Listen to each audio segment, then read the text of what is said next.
নমস্কার, nursing warrior 24 চ্যানেলে সকলকে ওয়েলকাম। আজ চাইল্ড হেলথ নার্সিংয়ের এমসিকিউ প্র্যাকটিস হবে। যে সমস্ত এমসিকিউগুলো জেইপিবিএন, আরআরবি, নরসেট ও অন্যান্য সমস্ত এক্সামের জন্য ইম্পর্টেন্ট। তো আমি সাবজেক্ট এবং টপিক ওয়াইজ এমসিকিউ আলোচনা করি। যারা নতুন আছো তারা আমার চ্যানেলটির মধ্যে গিয়ে প্লেলিস্টগুলো চেক করতে পারো, ঠিক আছে? আর যদি ভালো লাগে চ্যানেলটির সাথে জুড়ে থেকো। চলো শুরু করি। প্রথম প্রশ্নটি হলো, what is the normal body temperature range in neonate? উত্তরটি হবে যে বি, 36.5 ডিগ্রি সেন্টিগ্রেড থেকে 37.5 ডিগ্রি সেন্টিগ্রেড। তারপর hypothermia in a neonate is defined as a body temperature below. Hypothermia কখন হবে?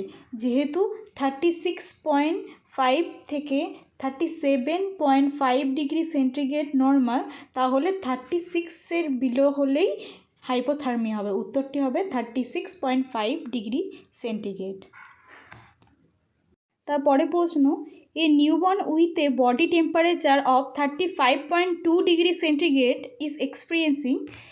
এর উত্তরটা কী হবে? প্রথমে আমরা জেনে নিয়েছিলাম যে নর্মাল বডি টেম্পারেচার হচ্ছে 36.5 থেকে 37.5 ডিগ্রি সেন্টিগ্রেড। মাইল্ড কত?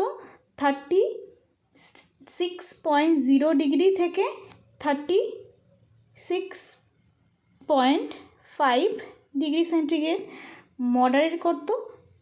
32.0 ডিগ্রি সেন্টিগ্রেড থেকে 36.0 ডিগ্রি সেন্টিগ্রেড। আর সিভিয়ার হচ্ছে বিলো 32 ডিগ্রি সেন্টিগ্রেড। তাহলে এখানে উত্তরটা হবে 35.2 ডিগ্রি সেন্টিগ্রেড। যেহেতু মডারেটের মধ্যে আছে, তাহলে উত্তরটা হবে মডারেট হাইপোথার্মিয়া। তারপরে প্রশ্ন, which of the following is a preventive measure against neonatal hypothermia? এর মধ্যে উত্তরটি হবে, আমরা জানি যে স্কিন টু স্কিন কন্ট্যাক্ট হবে প্রিভেন্টিভ মেজার। কারণ আর্লি বাথিং হবে না, কারণ আর্লি বাথিং করলে যে বডিতে ভার্নিক্স ক্যাসিওসা থাকে সেটা রিমুভ হয়ে যাবে। তারপর হচ্ছে এক্সপোজিং টু দ্য রুম এয়ারে যদি এক্সপোজ করা হয় ইভাপোরেশন বা যে হিট প্রসেসিং আছে, মেথড আছে, হিট লসের যে রিডিউসের যে প্রসেসগুলো আছে, রেডিয়েশান, ইভাপোরেশন, কনভেকশন, কন্ডাকশান, তার দ্বারা হাইপোথার্মিয়া হওয়ার চান্স থাকবে। আর হচ্ছে ডিলে ড্রাইং, এটা হবে না। তাহলে উত্তরটা হবে স্কিন টু স্কিন কন্ট্যাক্ট। তারপরের প্রশ্নটি হলো, হাইপোথার্মিয়া ক্যান লিড টু, এখানে অপশানগুলো আগে দেখি।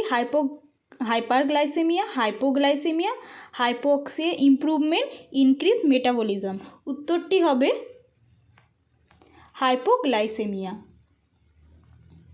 হাইপোগ্লাইসেমিয়া কেন? কারণ গ্লুকোজ আমাদের বডিতে নিউনেটাল বডিতে হিট প্রোডাকশানে হেল্প করে, মানে যে বডি টেম্পারেচার আছে সেটা মেনটেন করে। তাই জন্য প্রচুর পরিমাণে গ্লুকোজ দরকার। সেই কারণে হিট প্রোডাকশান করতে গিয়ে যে অনেক গ্লুকোজের পরিমাণ ড্রপ হয়ে যায়, সেক্ষেত্রে হাইপোগ্লাইসেমিয়া দেখা যায়। তারপরে প্রশ্ন, severe hypothermia in neonate is when temperature fall below. এটা প্রথমে বলে দিয়েছিলাম, মাইল্ড, মডারেট, সিভিয়ারে কত, তাহলে এখানে হবে যে 32 degree centigrade, below 32 degree centigrade.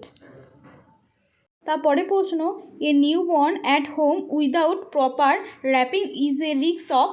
যদি একটা নিউবর্নকে ভালো করে র্যাপিং না করা হয় তাহলে কিসের রিস্ক হবে? Jaundice, dehydration, hypothermia, constipation.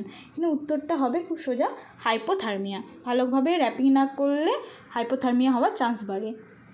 তারপর, which practice can help to reduce neonatal hypothermia during delivery? প্রথম option, place the baby on a cold metal surface, delay drying the baby, immediately drying and covering with cloth, আর open all the window for ventilation. এখানে উত্তরটা হবে যে immediately dry and covering with the warm cloth. কারণ place the baby in cold metal করলে হবে না, কারণ এটা হিট লসের যে মেথডগুলো আছে সে হচ্ছে কন্ডাকশনের মাধ্যমে হিট লস হয়ে যাবে, হাইপোথার্মিয়া হবে। ডিলে ড্রাইং দ্য বেবি করলে ইভাপোরেশনের মাধ্যমে হাইপোথার্মিয়া হয়ে যাবে, ঠিক আছে। তারপর which of the following is not a cause of hypothermia in neonate, কোনটা এখানে হাইপোথার্মিয়ার কজ নয়? Option A cold delivery room, delay drying, excessive clothing, wet linen. এখানে উত্তরটা হবে এক্সেসিভ ক্লথিং, ভালোভাবে ক্লথিং দিয়ে র্যাপিং করা থাকলে হাইপোথার্মিয়া হবে না। তারপরে প্রশ্ন, a newborn's temperature is 35.8 degree centigrade. This is classified as, বলেছিলাম 35 কিসের আন্ডারে আসছে, কত 32 ডিগ্রি সেন্টিগ্রেড থেকে 36.0 ডিগ্রি সেন্টিগ্রেডের মধ্যে আসছে, তাহলে এটা হবে মডারেট হাইপোথার্মিয়া। তারপরে প্রশ্ন, what is the most common method of heat loss in newborn? 4টি মেথড আছে। প্রথমে কি আছে দেখি, radiation, conduction, evaporation and convection. তাহলে প্রথমে আমরা জানতে হবে যে রেডিয়েশন কি। রেডিয়েশন হচ্ছে যে সাধারণত heat loss of the head surface area থেকে যে হিট লসটা হয় ডিউ টু এনভায়রনমেন্টের কারণে, ঠিক আছে, এনভায়রনমেন্টের কারণে হিট লস। কন্ডাকশন হচ্ছে যে heat loss due to the সারফেসে যদি কোল্ড সারফেস হয় সেখানে তার জন্য যে হিট লস হয় সেটা হচ্ছে কন্ডাকশন। তারপর হচ্ছে ইভাপোরেশন কি, যে হিট লস ওয়াটার ভেপার মানে যে অ্যামনিওটিক ফ্লুইড আছে সেটা ভেপার হয়ে যে হিট লস হয় সেটা হচ্ছে ইভাপোরেশন। আর কনভেকশন হচ্ছে যে heat loss due to the air current, মানে যে ডেলিভারি রুম বা যেখানে হোক বেবি যেখানে থাকবে সেখানে যদি এসি বা ফ্যান ডিরেক্টলি গায়ে লাগে সেখান থেকে কনভেকশন হয়। তাহলে এখানে সবথেকে কমন মেথডটা হবে ইভাপোরেশন। তারপর in severe hypothermia the baby's temperature is, উত্তরটি হবে বিলো 32.0 ডিগ্রি সেন্টিগ্রেড। তারপর in newborn care which one is a preventive measure against the hypothermia? Keeping baby uncover, giving bath immediately, early dry and wrapping, or avoid breast feeding. এখানে হচ্ছে early drying and wrapping. তারপর hypothermia is most likely to occur during which period? এখানে উত্তরটি হবে যে within the first hour after birth. তারপরে প্রশ্ন, cold stress in newborn can lead to hyperglycemia, metabolic alkalosis, respiratory acidosis or hypoglycemia. তো এখানে উত্তরটা আগেও একটা রকম প্রশ্ন ছিল, যেটা এখানে উত্তরটা হবে হাইপোগ্লাইসেমিয়া। তো গ্লুকোজ কী করে, হিটটাকে মেনটেন করে বডিতে, সেই কারণে প্রচুর পরিমাণে গ্লুকোজ যখন হিট প্রোডাকশানে বেরিয়ে যায় তখন সুগার লেভেল ড্রপ হয়, মানে গ্লুকোজ লেভেল তখন ড্রপ হয়। সেই জন্য যেহেতু গ্লুকোজটা হিট প্রোডাকশানের জন্য ইউজ হয়ে যাচ্ছে সেই কারণে হাইপোগ্লাইসেমিয়া দেখা দেয়।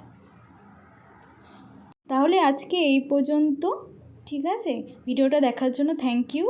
আর তোমরা যারা নতুন আছো আমার প্লেলিস্টটা চেক করতে পারো, সেখানে ফার্মা, নিউট্রিশন, ফন সমস্ত সাবজেক্টেরই ভিডিও আছে, আরও অ্যাড করব আস্তে আস্তে, ঠিক আছে। আর তোমরা নার্সিং ওয়ারিয়ার 24 চ্যানেলে, টেলিগ্রাম চ্যানেলে জয়েন হয়ে যাও, সেখানে প্রতিদিন কুইজ হয়। Thank you.